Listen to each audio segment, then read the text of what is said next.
will be the subject of the next lecture. And then the third lecture on the Chazon Ish will be from the time he comes to Eretz Yisrael until the time of his death. Rabbi Avram Yeshayahu Karelitz, the Chazon Ish, returned to Vilna after the First World War. Now, Jewish Vilna after the First World War was, as the rest of European Jewry, fairly much in shambles. And the task of rebuilding, both physically and spiritually, the Jewish community was a very foreboding and difficult one. Rabbi Chaim Ozer Grodzinski, who was the head of the Jewish community in Vilna, in fact, the head of the Jewish community in Eastern Europe, he attempted to enlist the Chazon Ish of Avram Yeshayahu Karelitz to help him in his public efforts to rebuild the Jewish community. But the search for anonymity, for privacy, which was so much of his life, of Rabbi Avram Yeshayahu Karelitz's life, still was so strong that he took no public active roles. Though he did take a much greater role behind the scenes, and in many matters was really the catalyst for events that occurred in Vilna and occurred throughout Jewish Lithuania and Poland. The Chazon Ish had certain attitudes and beliefs that he was very staunch about. His belief in the study of Torah as being the supreme goal was so strong that, to a certain extent, he never allowed himself to be counted in the camp of the Musar yeshivas, of the yeshivas which taught Musar, encouraged the study of Musar, of ethics, because he felt that that was to the exclusion of exclusive Torah study.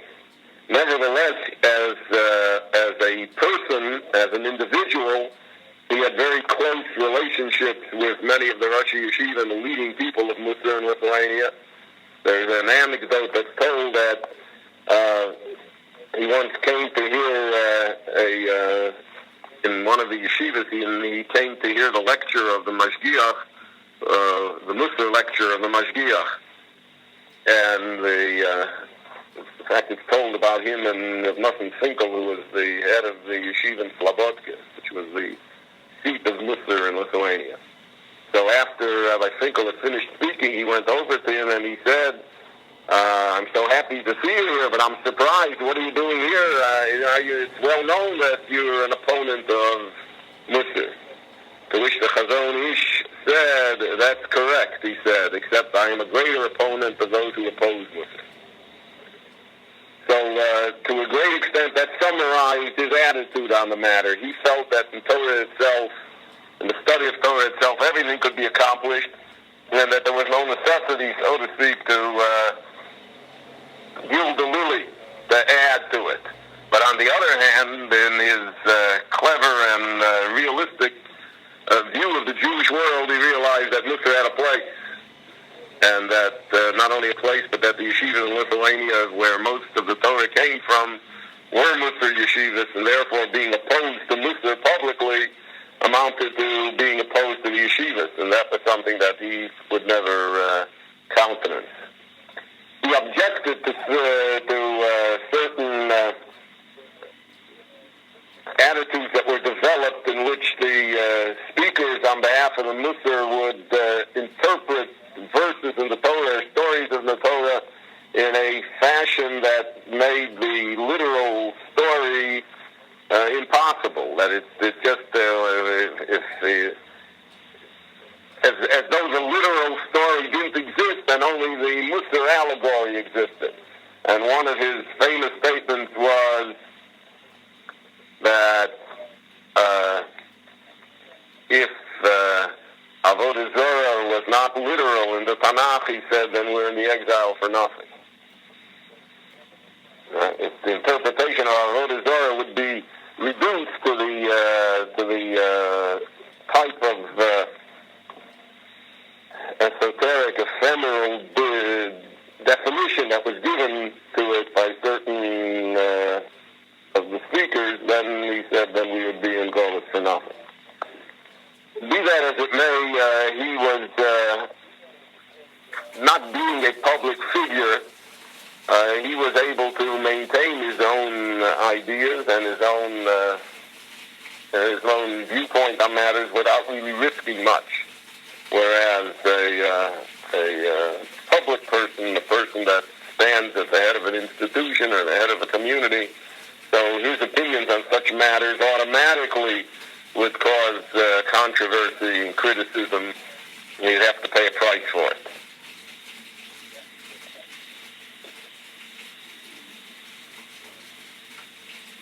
In Vilna, for the first time, he started to gain the reputation as a person to whom people should come for blessings. That was also mainly due to Reb Chaim Ozer. Reb Chaim Ozer would send him people. People would come to Reb Chaim Ozer and say, Rebbe, give me a bracha, give me a blessing. I have this trouble, I have that trouble. There's illness in the family, etc. So he would say, go see the chazon ish. He'd give him his address. The chazon ish lived in a small two-room house, which also included his wife's store. And in what today would certainly be described as abject poverty. So in the Vilna of the 1920s, there were people who lived worse, under worse conditions, but it was certainly not a home that had any luxuries whatsoever in it. After his wife, who was a very good businesswoman, as I discussed with you on the previous lecture, before the war had been very successful with her business, which was mainly textiles and weaving and yarn. But after the war, she never was able to put it into good condition. And there were a number of sad incidents that happened, especially with non-Jews, that almost bankrupted them. And the chazon ish was very disturbed by it. But he refused to accept any stipends or aid or any official post. So they still had to live from his wife's meager earnings in the store. And she could not afford to rent the store, so the store was therefore in the house. So out of the two rooms, one room was the store, one room was their 18-room apartment, right? The problem was that the chazon ish had no place to study, had no place to learn. Because in the apartment, if the store was open, then people came in and with customers with noise. So during the entire years that he was in Vilna now, from 1921 to 1933, for the next 12 years, he got up in the morning and went to the house of his brother-in-law, Rabbi Shmuel Greineman, who lived a few blocks away, and he would stay there all the time and come home 2 or 3 times during the 24 hours. During the week, the chazon ish never slept in a bed, in pajamas. But that he would fall asleep from exhaustion and rise and continue. And he had a weakness, a weak constitution, a weak body, and all of this naturally took a tremendous toll upon him. His brother-in-law, Rabbi Shmuel Greineman, is the man who published his books. The books of the chazon ish, I mentioned to you, were always published anonymously. But it said on the bottom that the publisher was Rabbi Shmuel Greineman. So after a while, people figured it out, that it was his brother-in-law, and where it was coming from. But the chazon ish himself, not till his later years in Israel, was he recognized personally as the author of the Swarm. But Rabbi Greineman is the one that produced them, distributed them, and sold them. As long as the chazon ish was in Europe, he never benefited personally from the sale of his books. When he moved to Israel, as I'll discuss in a few moments, that became his sole source of income, because his wife had no contact in Israel to open any sort of a business or a store, and therefore they only lived from the meager income of his books. But in Lithuania and Poland, there he lived off of the income of the store. They lived together off what they had in the store, and the books were sold, and the money from the books was devoted for charitable purposes and for strengthening the yeshivas in Vilna. One of his famous attitudes was that money gained from Torah should be used for Torah. And that was, so to speak, the only justification for taking money for Torah things or Torah study was the fact that it would be used for Torah itself. The Chazon Ish, when he was in Vilna now, as I mentioned, became the confidant of Reb Chaim Ozer. And he helped Reb Chaim Ozer in many halachic matters, and he was a leading force in the revitalization of the Jewish community in Vilna. We should not imagine, one of the great fictions that we have is that everything in Europe, everything in Jewish Europe was perfect and everybody got ruined in America or in Israel or South Africa or Australia or Argentina, wherever Jews went. Between the wars in Vilna, the majority of the Jewish community and the power in the Jewish community lay in the hands of the non-Orthodox elements. And because of that, it was a constant struggle. There were non-religious Jewish schools in Vilna that were very large schools and strong schools. There was a very large representation of the secular Zionists, of the socialists, of the Bundists, of the communists. And because of that, therefore, the great Jerusalem of Luther, the great Vilna, in many areas did not have a Torah character to it. And Reb Chaim Ozer was the one who fought the battle to try and preserve the traditional Torah way of life and to strengthen it against the enemies and to strengthen it against the erosion of the time. The main struggle, which I discussed with you when I mentioned to you in the biography of Reb Chaim Ozer himself, occurred regarding the elections for the rabbinate in Vilna. The Russian government had, before the First World War, insisted that every Jewish community have an official rabbi. The official rabbi at the time of the Russian government was almost always a person that was not truly a rabbinic leader or a rabbinic figure. He was called a Rav Mitam. Rav Mitam meaning a rabbi appointed by the government. He was a government functionary, much unfortunately as the rabbinic leaders in Russia under the communists have always been tools of the government, not known for their erudition and scholarship, nor known for their piety or good deeds either. In Vilna, there was a strong problem when the Russian government came just to impose the Rav Mitam. Vilna had not had a rabbi since the death of the Gaon of Vilna. The leaders of the Jewish community in Vilna decided that you couldn't have a rabbi. No one would have the nerve to say he was the rabbi in Vilna once the Gaon had been in Vilna. So they had like the leading judge, the leading dayan. He represented the Vilna community, and most of the time it was an unofficial appointment rather than an official appointment. He was recognized as such by the community.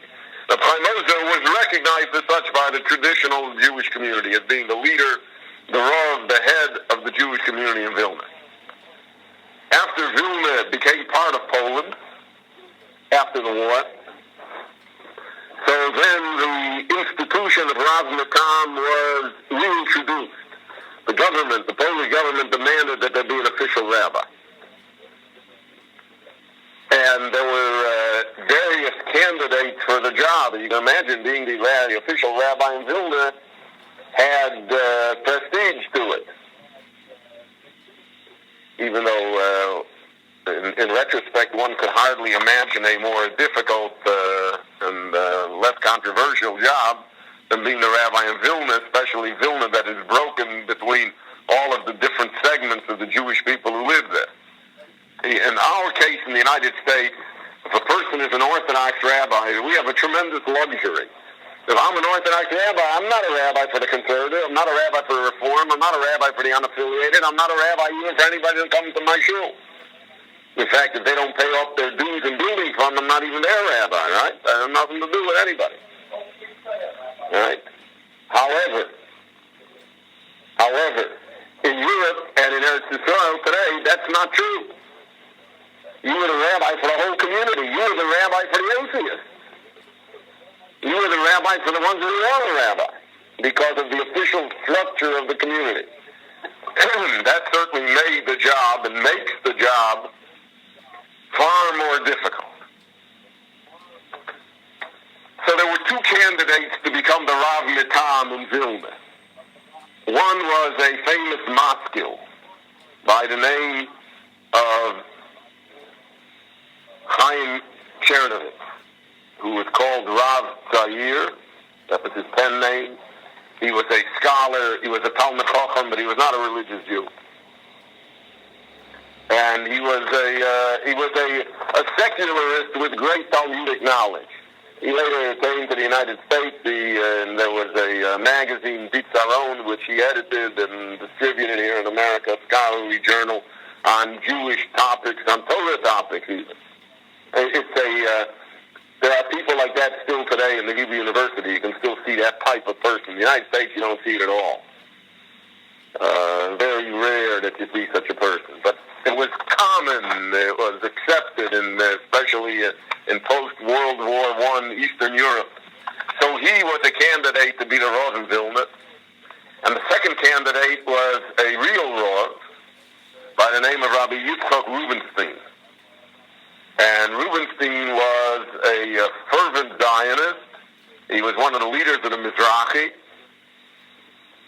But he was a Rav in the traditional sense. He had all of the credentials. He was a Talmud Chacham. He was an observant Jew. So in the election between Rav Tzayir and Rav Rubinstein, so naturally the Jewish religious community and Rabbi Chaim Ozer supported Rubinstein. Once Rubinstein was elected, so he was the Rav Mitam. But then what happened was that he took it seriously, that he was the Rav in Vilna. And there was another election in which he ran for the official Rabbanus in Vilna, not just the government recognized Rabbanus, but the official Rabbanus. The official Rabbanus was against Reb Chaim Ozer, and also against the tradition of not having a Rav in Vilna from the time of the Gaon of Vilna. And this degenerated into a very, very bitter partisan struggle. Reb Chaim Ozer took no part in it, even though he was the one that suffered the most, and even though the embarrassment was his personally. But he took no active role in opposing Rubinstein's candidacy or in attempting to rally forces to his side. However, the chazon is the one that ran the campaign against Rubinstein to try and prevent him from being elected. The campaign did not succeed. And Rabbi Rubinstein was elected. He was killed in the war, died by the Nazis in Vilna. But it left terrible scars in Vilna. And many of the scars that it left were carried over to Israel as well. And it was really the first time that the Chazon Ish went out of his usual pattern of life to politicize, to try and rally forces, to write, to speak, to buttonhole people. And that was a very important departure, because we will see later that he felt that was like the training ground for what he was going to do when he came to Israel, where he again was forced to take a role of leadership and a role of strength. All of this happened 1928 to 1930, and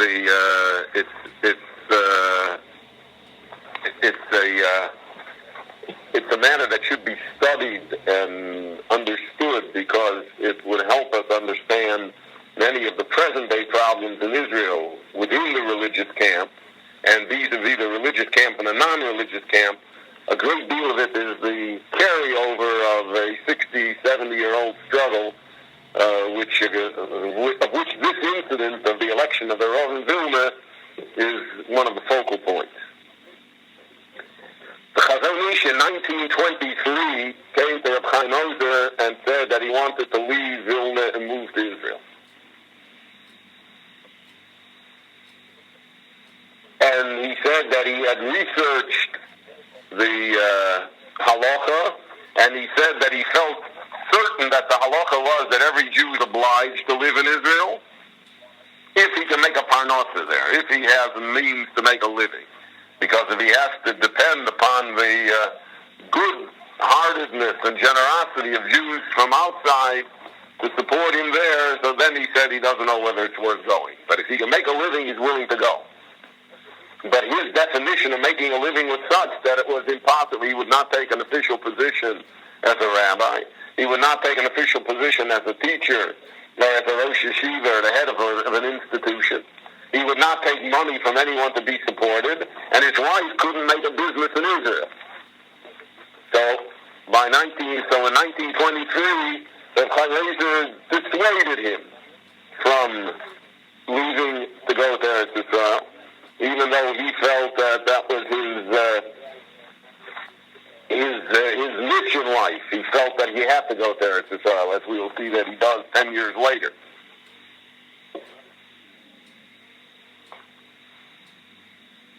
As I mentioned to you, the chazon ish was childless. And because he was childless, so it's said about him, the anecdote, which is also said about other great rabbonim, about the Sholem Meshir, the Yosef Shola Levi Nathan, and others, great men who did not have children, that their books became their children. The book that he published. So the anecdote is told that he said that when his book was published, he said to him it was like marrying off his child, right? The same measure of simcha, the same measure of joy came to him as though he had married off his child. The strength of the chazon ish was such that in the dispute regarding the rabbinate in Vilna, many of the leading rabbonim in Lithuania and in Poland who belonged to the Mizrahi resigned as a result of the fact that Rabbi Rubenstein pressed his candidacy against Reb Chaim Ezer, and to a great extent it was a very Pyrrhic victory. It was a triumph that cost a great deal. Many great problems occurred because of it.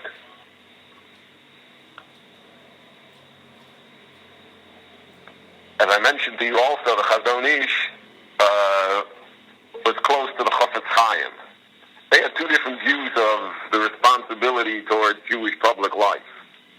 Chafetz Chaim felt that the main responsibility that a Jew had in that time was towards public Jewish life. And he had to do something for the community. And chazon ish felt that the private way, the solitary way, would eventually prove to be the most beneficial for Jews. The chazon ish once was told, he once told Reb Chaim Ezer, Reb Chaim Ezer said that the chazon ish, he said, Vax Dagon. The chazon ish is growing into be the leading scholarly light of the Jewish people. To which the Chafetz Chaim said, if I also, he said, would not be engaged in communal work, if I wouldn't have the problems of the Jewish people upon me, he said, I would also be able to be a Gaon. But the Vax Dagon, that's no chiddush that he's a Gaon. He said, if I did that, if I stayed at home and I never did anything, I also would be. That mirrors two philosophies. And there really is therefore two chazon ishes. There's one in Europe, and the second one is when he comes to Eretz Yisrael. He comes to Eretz Yisrael, it's a different person. Either because of the fact that he felt that Eretz Yisrael required it of him, or maybe he himself adjusted his thinking. It's hard to know. He never wrote about it in that fashion, but he adjusted his thinking to become like the Chafetz Chaim, to become a public figure, to be responsible for the public, to make the hard decisions, and not only that, most of all, to be available to the public.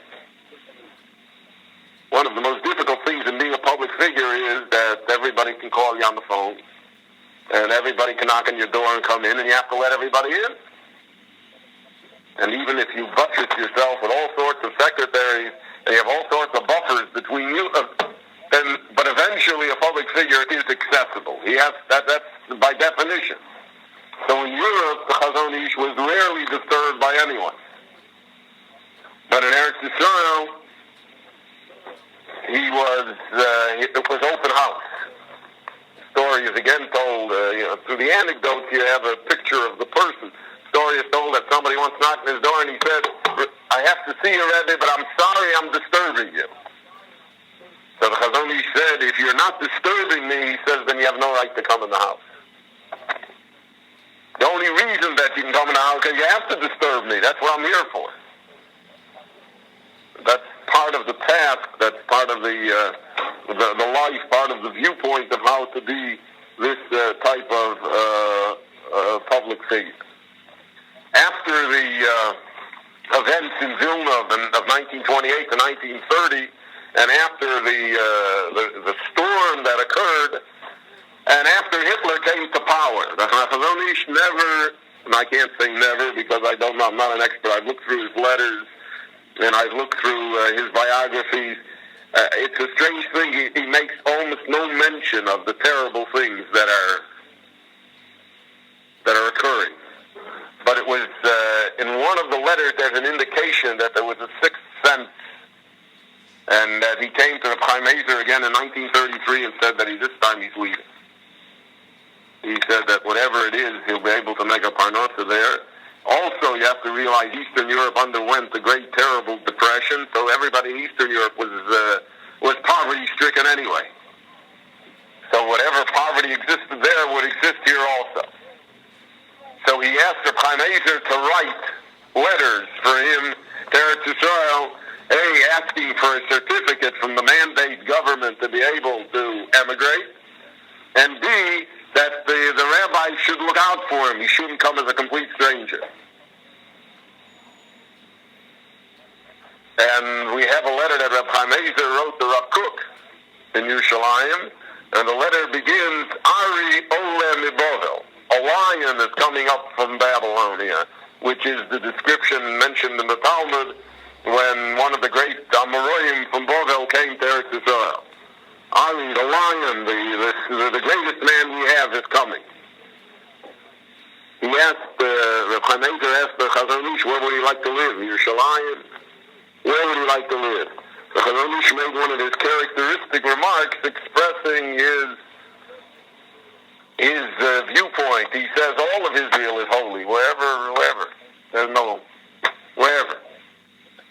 And when he came to Israel in 1933, so the city of Bnei Brak was just then starting. Rehov Rabbi Akiva, if you've been there now, the main street in Bnei Brak, then was just sand. It had 6 houses, and it was sand. And it was empty.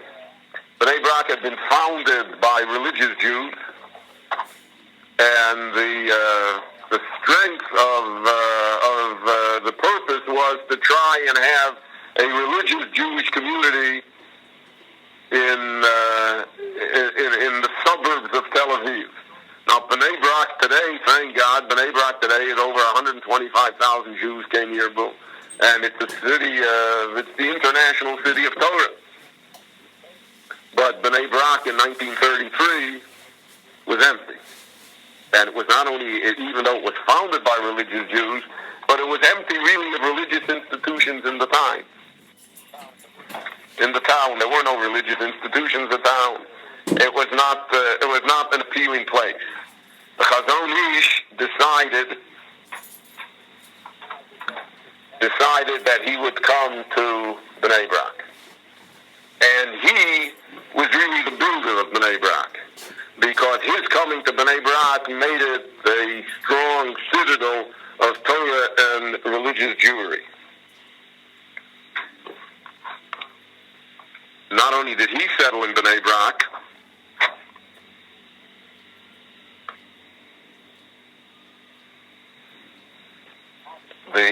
his mother, his aged mother, also came from Europe with them and lived a few houses down the block.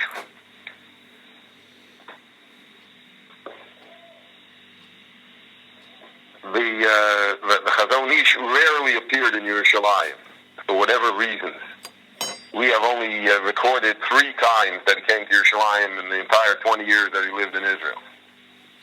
One was when he originally came, and one was in the middle of the Second World War, and one was immediately after the War of Independence. But we only know of 3 public appearances in Yerushalayim, though it could be that he came privately. We're not aware of it. But he did not come to Yerushalayim. He made Bnei Brak to be his center. And he often said, Yerushalayim doesn't need me, he said. Yerushalayim is a city that is full of Gaonim and Tzaddikim. It's a city of Torah. Yerushalayim is Yerushalayim. But he said, but in the new settlements, in the new part of the world, in Israel, where there is nothing, he said, there they need me. I have to begin to plant. I have to begin to create. I have to begin to build. And then one of his characteristic statements was that if I don't build and I don't plant, he said, woe. He said, I will go to Gehenna together with the poor people who live in this town because they have no Torah.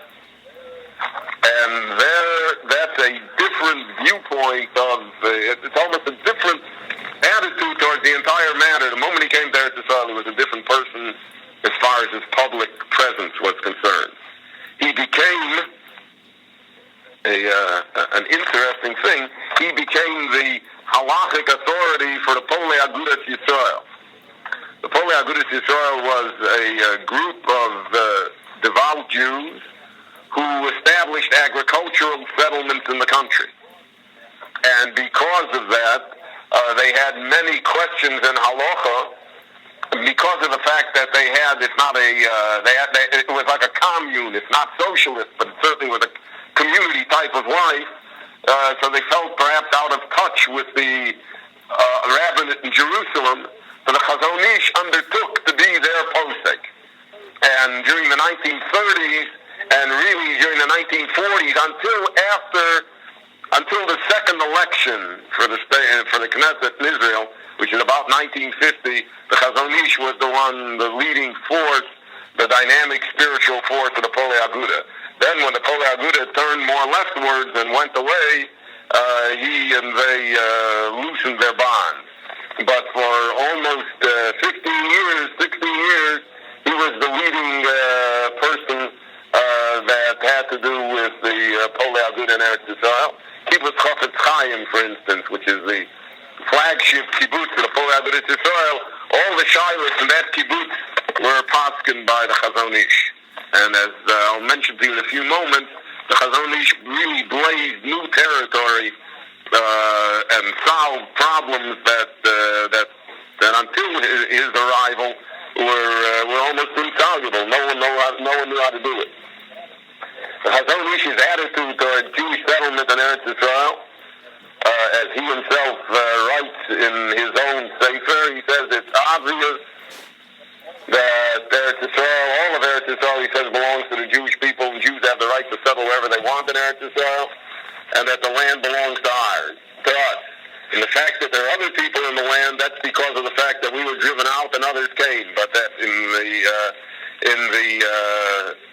the rectitude of the matter, it belongs to the Jewish people. And he said in the future it will belong to the Jewish people as well. And therefore Jews should settle everywhere. So it's an amazing thing that chazon ish was certainly not pro-Zionist, that he was openly anti-secular Zionist. But on the other hand, in terms of Eretz Yisrael, he was the most positive force.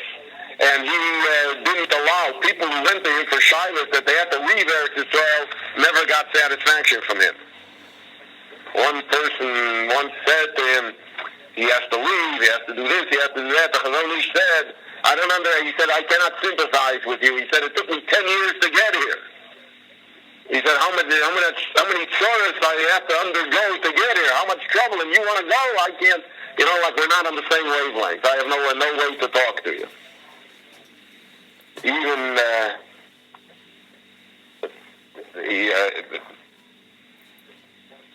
a yeshiva student once asked him whether he should celebrate the second day of Yom Tov, because of the fact he told him, he said, I'm going to return back to the Golas.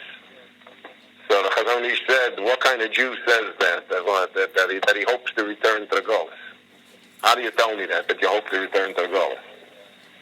So and the chazon ish was, I don't want to say anti-American, but the chazon ish held that a person that wanted spiritual development would find it hard to find it in the United States. And the language that he uses in his letter is that Eineni noch, I cannot rest, la'avod neshama achas, to lose one neshama la'osa medina, to that country. And he wrote that in the 1930s when Europe was burning. And he had that feeling that somehow, no matter what the situation is in Eretz Yisrael, the spiritual development of the person could certainly be enhanced there than to a greater extent than anywhere else. But he held when to go to Eretz Yisrael and how to go to Eretz Yisrael. That was a matter of halacha, right? The great rabbis had to decide. It's not a matter of politics. It's a matter of halacha. When he settled in Bnei Brak, he was determined that Bnei Brak would become an Ir HaTorah. So he had friends. He had a man by the name of Halperin who built the neighborhood Zichron Meir there in Bnei Brak. He had other people whom he encouraged. Later, the Rav of Bnei Brak, Rav Lando, was a close friend of the chazon ish. Together they worked on all communal projects. He had an open eye to make sure that Bnei Brak developed properly. And his entire thrust was that it should have schools, yeshivas, etc. Now, it's hard for us to imagine this, but as late as 1940, Bnei Brak had no major yeshiva. And it had a very, very weak elementary school system. The chazon ish pushed very hard. The chazon ish pushed very hard to build mikvot in Bnei Brak. He pushed very hard to make a cemetery, the Beis HaChaim, in the Beis HaChaim Shomrei Shabbos, which is the cemetery in Bnei Brak. The chazon ish had the helper and buy this 15 dunam and make certain that there be a proper cemetery. All of the communal things that existed, he's the one that pushed. And when Rabbi Kahaneman came in 1941 and began the building of Pronazuzha, he did so, A, it was in the neighborhood of the chazon ish, and B, it was with the encouragement and the blessing of the chazon ish, who pushed it, that it should exist.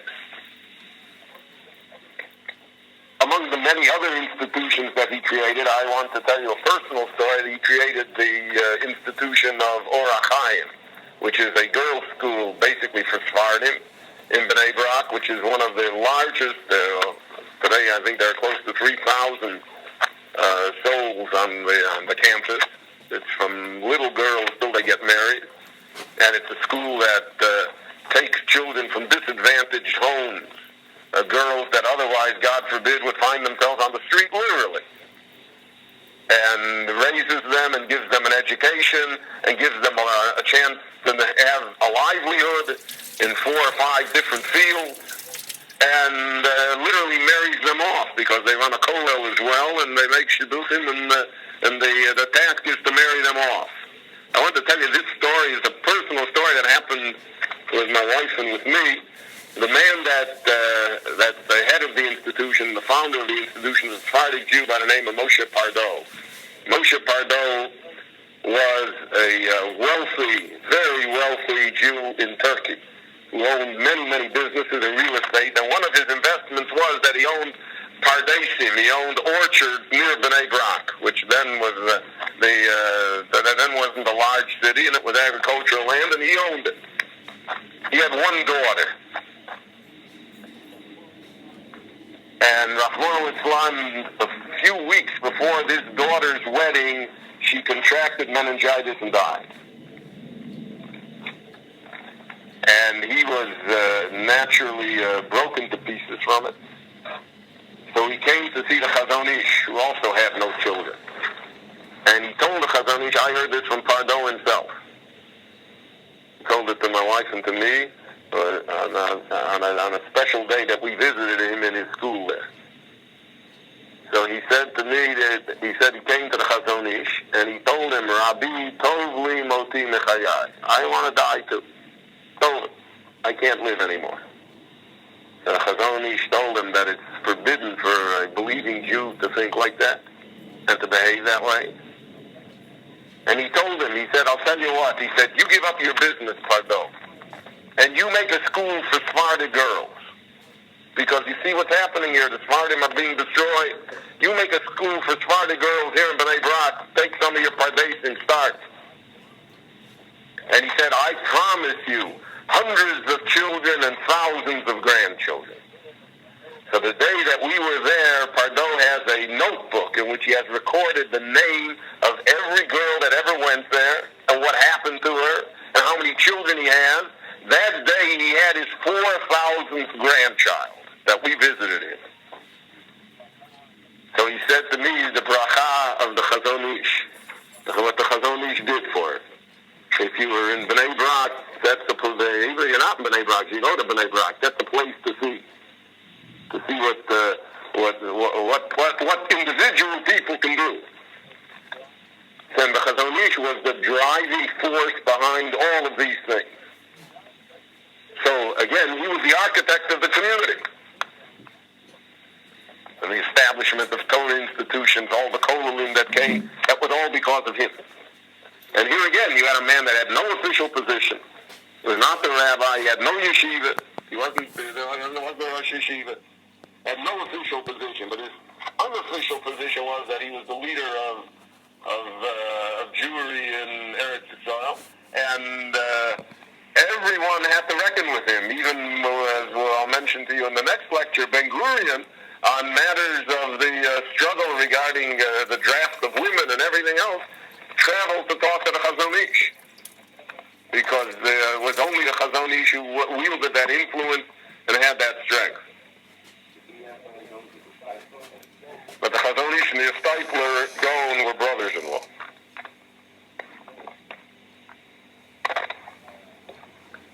Now, it really, Eretz Yisrael, the Chazon Ish went from anonymity to world leader. That was really the switch that happened. He said about himself, regarding his life in Eretz Yisrael, somebody once came to him and said, Rebbe from Vanen Lepsit, how do you live, right? Meaning, what's your source of income? It was an American tourist had the temerity to ask him that, right? Americans always have the right priorities, right? So the first thing he asked him is, what does he live from? So he answered him, Ani chai migmirat tovos laYehudim. I live from doing Jews favors, doing good things for Jews. That's what ichleb. That's what gives me life. That's my task in the world. That's how I have to see what I am. And his means of livelihood was that he sold his books. But he sold his books exactly. Whatever the price was, that's what it was. You couldn't give him an extra nickel. The story is told that the great Reb Reuben Margolius, who was the librarian of the Rambam Library in Tel Aviv, came once and he bought like 25 books for the library, which itself was a big sale. And so let's say it came to whatever the money then wasn't shekel, it was pounds. So it came to 50 pounds, 60 pounds. So he left him like 100 pounds. Put down 100 pounds on the table, took the books and started to leave. As he was walking outside, the Chazon Ish ran after him and gave him the change. And he said, do me a favor. He said, you'll save me the stamp. I'm going to send it to you anyway. So do me the favor. Take it now, all right? Otherwise, he said, I have to go to the post office and I have to buy stamps, he says, and then it's Bikul Torah. So therefore, take the money now. You can't give me more than that. And he lived from the sale of his foreign, just as the Stipler Gaon, his brother-in-law, lived from the sale of his foreign. And again, you couldn't give them more, you couldn't give a nickel more than what it was. That was how they lived. The Chazon Ish had a house in Bnei Brak. I know the man who had the house. There was a Jew in Chicago by the name of Baruch Myers. And he was the one that built the house for the Chazon Ish. So when he sent a letter to the chazon ish and said he's going to build a house for him and he wants the Rebbe to live there, so the chazon ish wrote him back and told him no, he's not moving in, he doesn't need a house, he doesn't. So, but Myers wanted to do it. Anybody who knew Myers knew that Myers didn't become a millionaire by taking no for an answer. So he went ahead and he built the house anyway. He presented the chazon ish with a fait accompli. And he told him he has to move in, it's the Kol Hadaf, etc. So the chazon ish said, all right, he'll move in, but he wants to pay him the rent. So Meyer said the rent was like $2 a month. He said, no, that's not the fair rent. What's the fair rent? So they went to appraisers in the community, and they came to an agreement as to what the fair rent was, and he paid the rent to Myers. Then Myers said he refuses to take the rent. He doesn't take rent from the chazon ish. So the chazon ish took the rent every month and gave it to the Tzedakos in Bnei Brak on behalf of Myers. In other words, the money was Myers. Myers didn't want the money, so he was his gabbai he was his agent to distribute the money in Bnei Brak. When the chazon ish died, so Myers wanted to sell the house for some strange reason. So there was such an uproar in Bnei Brak regarding it that they all got together, Myers and them, etc. And in the chazon ish's house, they made a Talmud Torah. They made a yeshiva for small children, which exists there till today. They built onto the house. They built on top of the house. Today it has hundreds and hundreds and hundreds of children came here.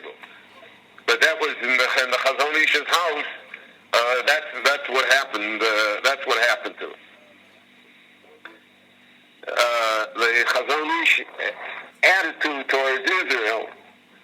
People asked him whether or not that he was instrumental in building mikvahs all over the country.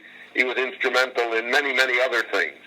There was an American Jew by the name of Schreiber, Max Schreiber, who was the chazon ish interested in the mikvah project, and he built over 500 mikvahs in Israel, everywhere. Raised money for it, built it, and they're really. So he once came to the chazon ish and he said that he has a chance to build a mikveh in such and such a place, but he said he doesn't know where to build it. It's a makom chiloni. So, secular Jews, chilonim live there. So the chazon ish told him, "Ein makom chiloni there in Israel. There is no such place in the land of Israel. Anywhere where it says Israel, you build it. We'll have hatzlacha. We'll be able to do it." And the chazon ish held that way. And he held that way in a practical fashion. In the land of Israel, the chazon ish undertook the same project that the Chofetz Chaim had undertaken in Europe, and that is to send young men to become rabbonim in all the towns, in all the places. And even though they had, a great deal of trepidation, they couldn't find the proper chinuch, they couldn't find the proper circumstances for themselves. So they didn't want to go. So there's a story here that there's a little community outside of Haifa called Givat Olga.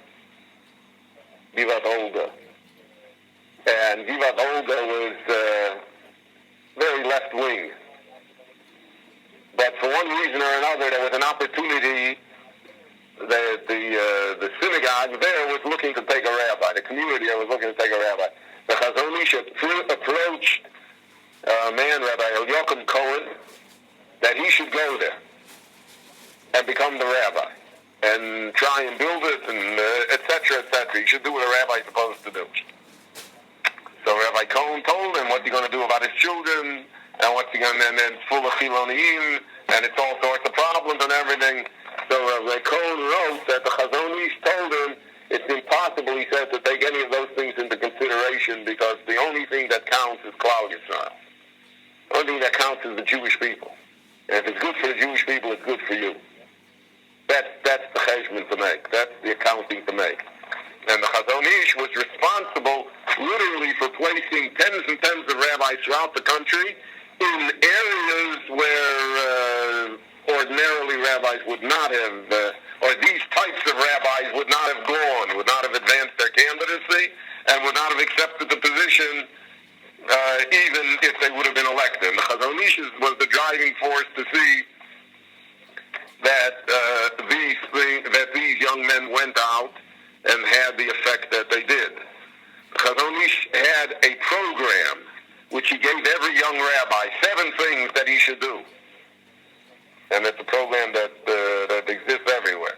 The first thing he said to do is to build a Talmud Torah, to build an elementary school to teach Jewish children Torah. The second thing is to make sure, he says, that there's a rabbi in town, official rabbinate in town, that no Jewish community should be left without a rabbi.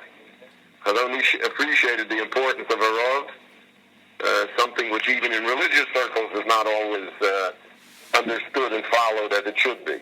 The third thing he said, you have to make a good kashrus. The fourth thing is to make sure that there's a mikveh in town. The fifth thing is to fight for Shabbos. Protest, fight, make sure that there's an official presence of Shabbos in town.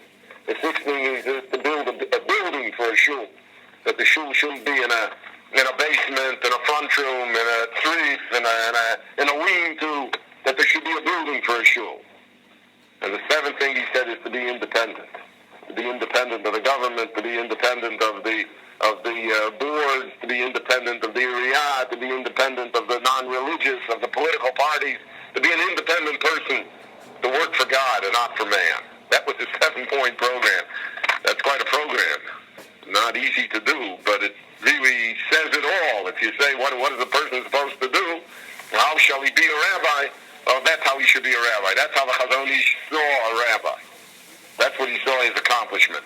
How he did it, so he said everybody has different talents. Some people do it one way, and some people do it another way. There is he always said the famous parable that Rabbi Akiva Hager said, that he said life is like is like crossing the ocean. Millions of boats have crossed, he said, but no one has left the road. You have to do it by yourself. It's not like crossing on dry land. You have to navigate the shoals yourself. So he said he said hundreds, thousands of people have been rabbis, and thousands have been successful. But there is no one way to be successful. The only way to be successful depends upon yourself. Depends upon your talents, depends upon who you are. But this is the program. If you want to measure what your success is, this is the program. You measure it against this 7-point program, and you'll be able to come to a conclusion on it. Chazon ish also encouraged the building of schools all over, every kind of school, all over, one after another. And Chazon ish was opposed to how shall I say it, to refusing or sending away children because of monetary or other reasons. There is also a famous anecdote, a famous story regarding him, that in Bnei Brak once the head of the seminary sent out one of the girls because of various reasons. So the chazon ish protested to him and said, how could you send her out? She's a yesoma. She's an orphan. So he said, excuse me, Rebbe. He said, the Rebbe is misinformed. She's not an orphan. She has a father and a mother, and they can take very good care of her. She's not an orphan. So the chazon ish said, you don't understand me. In our time, all Jewish children are orphans. The society is of such a nature, the problems are so great, that every machanech, every person who finds himself in Jewish education, has to realize that he's dealing only with orphans. He's dealing with people that only he can help. And therefore he says you can't just put people out. This attitude which he had was really the hallmark of his service to the Jewish people in Eretz Yisrael. Because his constant prodding and encouragement, his pushing on all sides to try and make Eretz Yisrael stronger, more religious, with a greater Orthodox presence, with a greater Torah presence, that was really with the watershed regarding what type of turn the country took then and what type of turn the country will eventually take. I once heard it from the Ponevezher Rav, who was, so to speak, his compatriot in these matters. The Ponevezher Rav said, they once asked him, who are you for? Where are you going to go? So he said, I'm producing a rabbi for the synagogue in Ein Charod. Ein Charod at that time was the most left-wing communist kibbutz. It had no kosher kitchen, it had no synagogue, it had no Yom Kippur, it had no Pesach. He said, I'm making the laws for the synagogue in Ein Charod. There's a P.S. that 8 years ago, Ein Charod built the synagogue. But when the Ponevezher said it in the early 1940s, it was beyond imagination that Ein Charod would ever have a synagogue or that anybody would ever be interested in it. So the Ponevezher, the chazon was behind that too. And that really was his great contribution towards the building of Eretz Yisrael and the Jewish people in our time. This is the third and final